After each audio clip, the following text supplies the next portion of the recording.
Hey friends, it's Len here at 1A Auto. Today I'm working on a 2007 Toyota FJ Cruiser, and I'm going to be replacing a lower ball joint. It's going to be fairly simple. I can do it, you can do it too. If you need any parts, you can always check us out at 1aauto.com. Thanks. Okay, so we've got our safety glasses on, hand protection, 21mm socket. You can use a ratchet or an air gun, whatever you have access to. We're going to go ahead and loosen up these lug nuts. There we are. Continue on, take off all the lug nuts, and we'll get the wheel off. There we are. Remove the wheel, put it safely out of the way. We're going to come over here. We're going to remove this cotter pin right here. This just locks in the nut, so it can't come loose on you when you're driving down the road.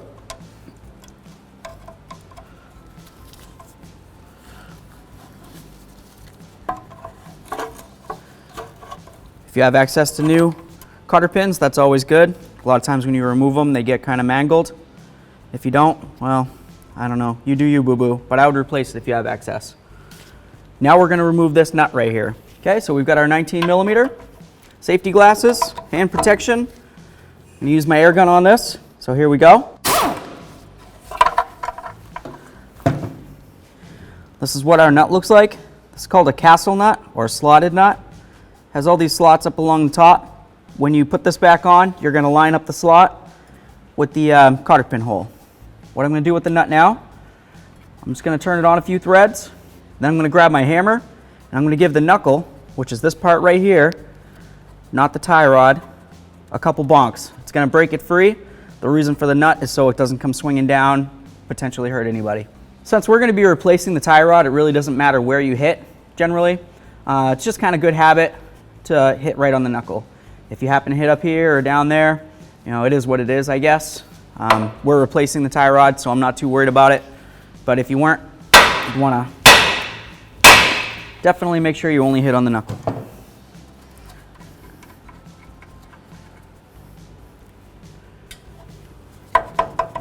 Pull that down. Okay. Okay, now that the tie rod's off, we're going to remove these bolts right here. One here, one there. 19mm. Safety glasses on.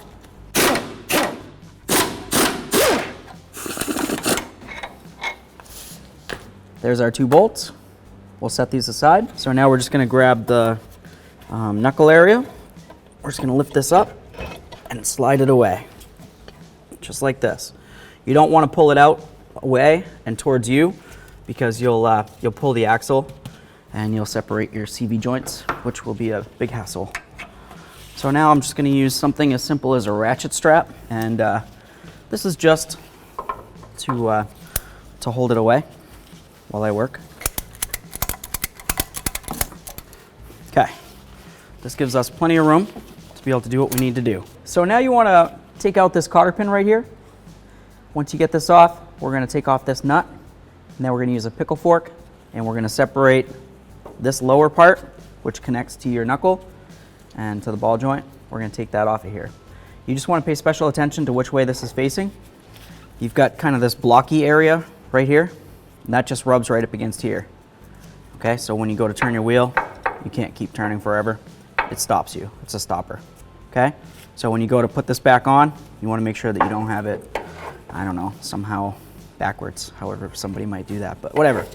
Okay, blocker hits up against here. To move along, we'll get this cotter pin out of here and or cut it. I'm going to be replacing the ball joint, so I'm really not worried about it. I'm just going to cut it off. 24mm socket. Give it a couple bonks. Got our 1/2-inch air gun. Here we go. We'll take that castle nut, just put it on a few threads. Now I'm going to use the pickle fork right in between here. Try to separate these two. The reason for putting the nut back on is just so when this piece comes loose, pew, doesn't come down, hit me in the foot, the shin, anything like that. Safety first is the #1 concern here at 1A Auto. Just going to set this so it's up against the bumper there.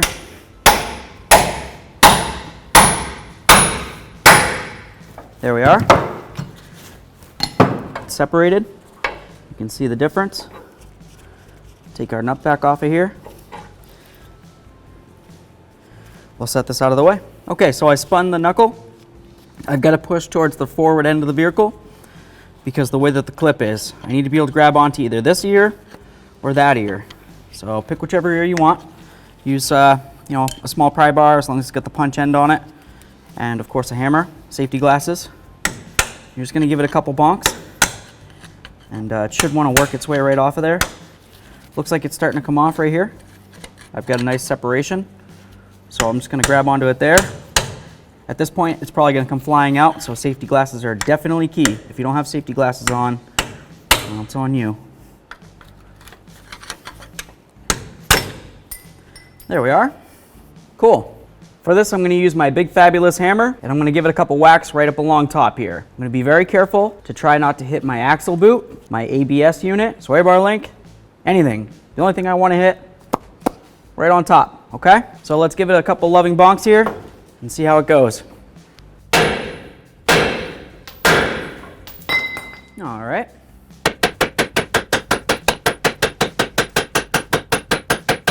Okay, so now what we're going to do, since this ball joint does not want to come out very easily, I tried giving it a couple bonks, and it just really doesn't want to break free. We have a ball joint set that can also be used to remove these a lot of times, but none of the cups just happen to be the right size, so that makes it interesting. So now what I'm going to do is I'm going to use a acetylene torch. You may or may not have access to something like this. If you do, this is all we're going to do. I'm going to spark it up a little bit, try to heat up along the edge here, right along where the ball joint and the lower control arm meet, and see if I can get some heat in there. And then I'm going to go ahead and spray it with some lubricant. It's going to create some smoke at that point, and of course I don't want to inhale the smoke, so I'll let the smoke dissipate before I continue. So here we go. Safety glasses, hand protection.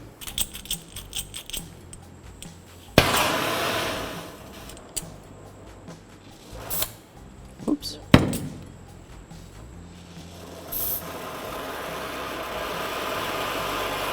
All right. I'm going to be very careful not to heat up around this boot. It's rubber. And of course I don't want to mess up my ABS sensor, so I'm going to try to heat away from it.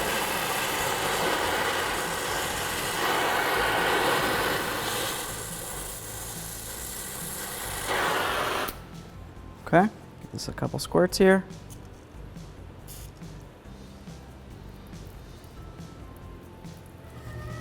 Let's try to give this a couple loving bonks.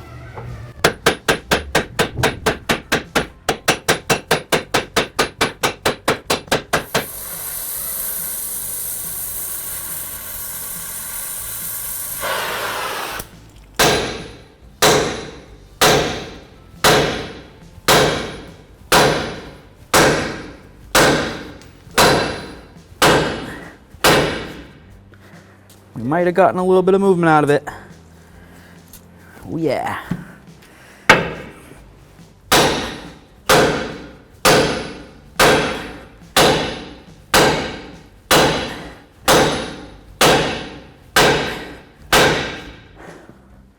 All right, now that I've got it moving with the hammer, I'm just going to try with my air chisel. If you don't have access to an air chisel, just keep going with your hammer.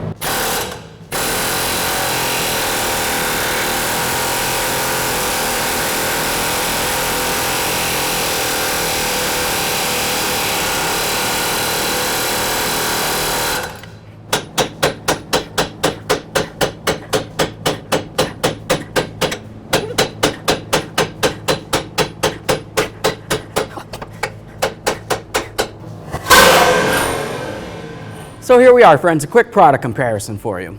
Over here, we have our original ball joint out of our 2007 Toyota FJ Cruiser, lower ball joint. Over here, we have our brand new quality 1A auto part. Comes with a brand new boot, super important. You never want to reuse an old boot, right?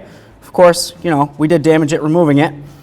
The ball joint's the same width, right along here. You want to make sure you have approximately the same diameter, right? Approximately the same length. Very good. It's got the spot for the cotter pin right through there. And of course it comes with a brand new slotted nut. So when you put that on, you line the slot up with the hole. Brand new snap ring and a brand new cotter pin. This ball joint literally has everything you need to install it, an exception of the tools. If you need any parts, you can always check us out at 1aauto.com. Thanks.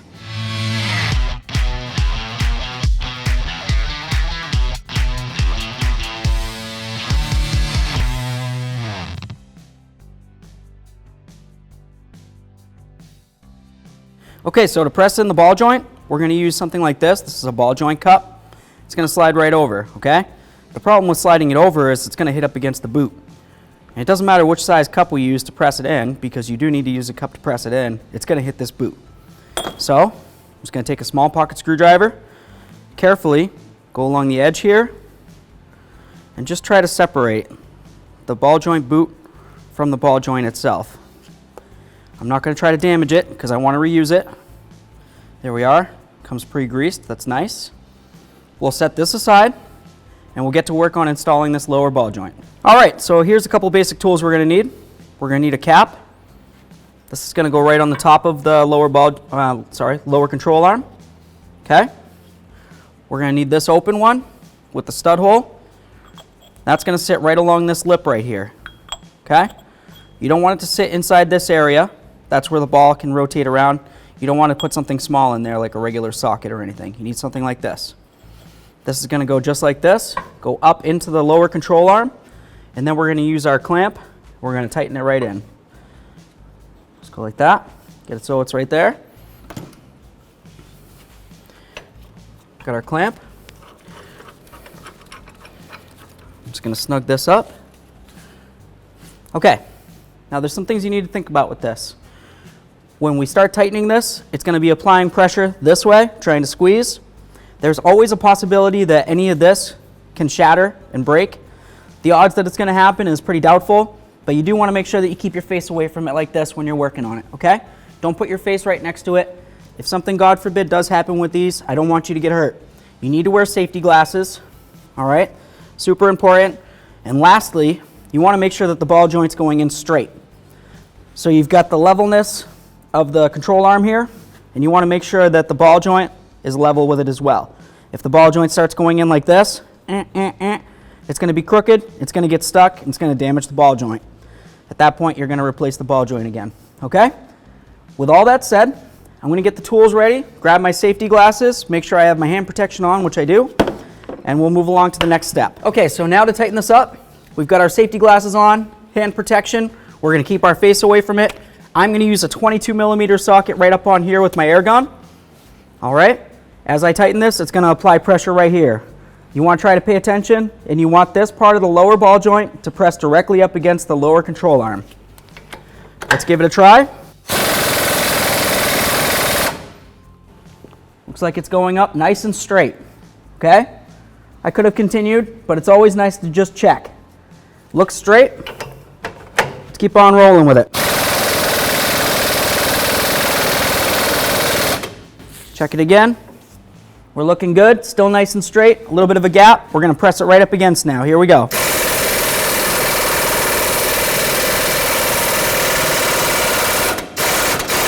Okay, it's stopped at this point. I'm going to leave it just like it is.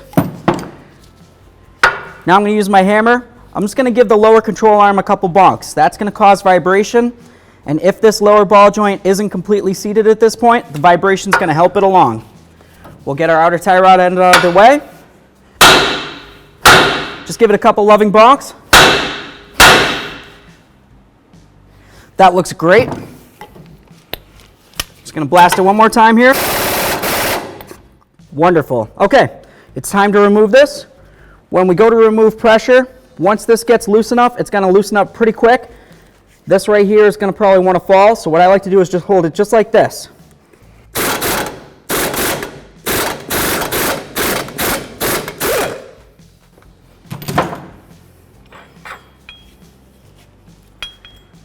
Double check our tools, make sure nothing cracked or broke along the way. If it did, you need to dispose of it properly and replace it. These look good. We'll set them aside and we can move along. So it's time to install our snap ring. This goes across the top of the ball joint. Make sure you're still wearing your safety glasses, of course. This is going to go right inside that slot going around the ball joint. I'm going to use these. Okay. Snap ring pliers. The ears just sit inside the little holes there. Then I can separate. So I'll squeeze it, separate it. There we are. I'm just going to go like this. This just makes sure that it's sitting in there. It definitely is, but it's good habit to just go around. Make sure it's definitely in. There we are. We're going to take our boot, slide it right up on here, try to press it on along the back side there as far as we can with our fingers, and then when we come around to the forward side or side closest to us, we'll just use some pliers. Just try to squeeze it up on there.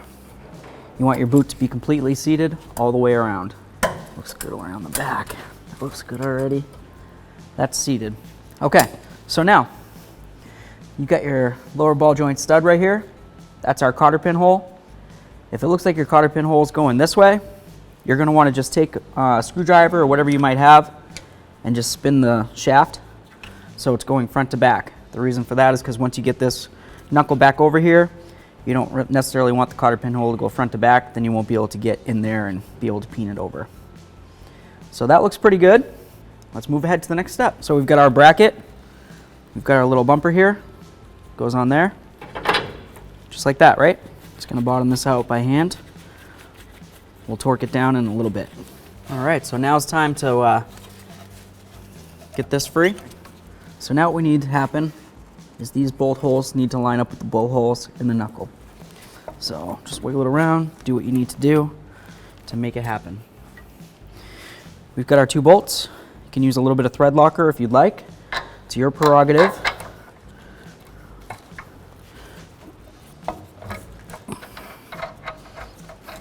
I'm going to start both of them in before I go ahead and tighten either of them.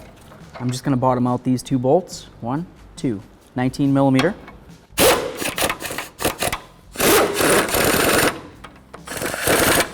Okay, those 2 are bottomed out. Now we'll bottom this one out, 24. Okay, it's bottomed. Now we're going to torque them down, 118 foot-pounds. I'll grab my torque wrench. So we're going to torque these down to 118 foot-pounds, 19 millimeter. It's going to turn until it gets to its stop point here, and then I'll be good to go. There we are.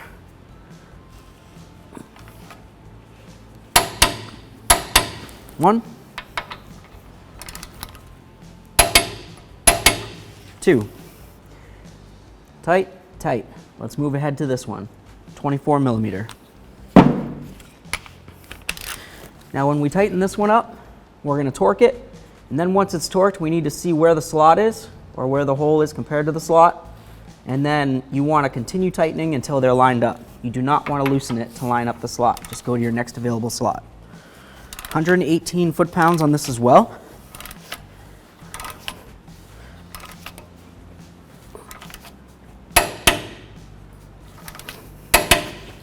Okay. Actually, looks like it's pretty lined up. That's nice. So I'm going to grab my brand new cotter pin that came with my set, slide it through, and now it's your prerogative if you want to bend it straight down, you want to go side to side, you want to put one over here, one over there, whatever you want to do. Just make sure that it's completely peened over, so there's no way that this nut can come loose and the ball joint can come free. This is peened over. I don't see it being possible that this will straighten itself out and come apart on me. I'd say we're good to go with that. It's time to get this tie rod into the knuckle. It's gonna go like that. You wanna make sure that your slot or your hole is available to put the cotter pin in. We're gonna tighten this down, 21 millimeter socket. Bottom it out. Now we're gonna torque it down to 67 foot-pounds. Okay, looks like it's pretty close to being lined up. It's not exactly lined up. What I'm going to do, I'm just going to take it a little bit more. That looks pretty great. I've got my brand new cotter pin. Slide it right through here. You can either take it straight up or off to the side, whatever you want to do. It's going to go like that. There's no way that that cotter pin is going to come out of there, and this nut's going to be able to come free. Okay, so now we're going to put the wheel up onto the rotor / hub area. To do that, these wheels can be fairly heavy. I'm just going to show you something. You want to make sure you have a couple lug nuts in your hand here. It's going to be helpful. You're going to take it, roll it up against your leg, just like this. Now you're going to use your leg / core muscles, abs, whatever, to roll it up your leg and then lift with your leg and ab muscles instead of using your back. Now we're just going to get one of these lug nuts started on here. Once we have a few good threads, we can release the wheel if we need to. I have a couple lug nuts, so I'm just going to hold it. We know the wheel can't go anywhere. Now I can grab the rest of my lug nuts and start all those on. So we've got all of our lug nuts started on here. Now all we're going to do is bottom them out.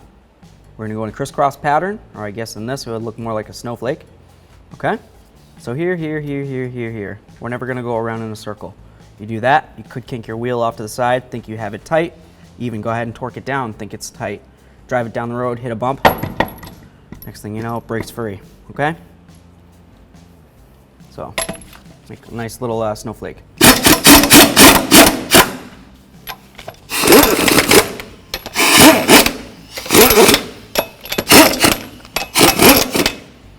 Okay, they're all bottomed out. We can move to the next step of torquing them. Okay, so now we're going to torque up the wheel.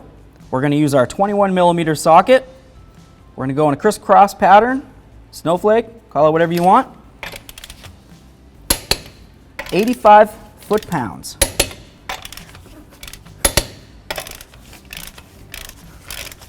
That one's a little looser than I could have had it, but it's all right. There we are. You want to go around again? Go around again.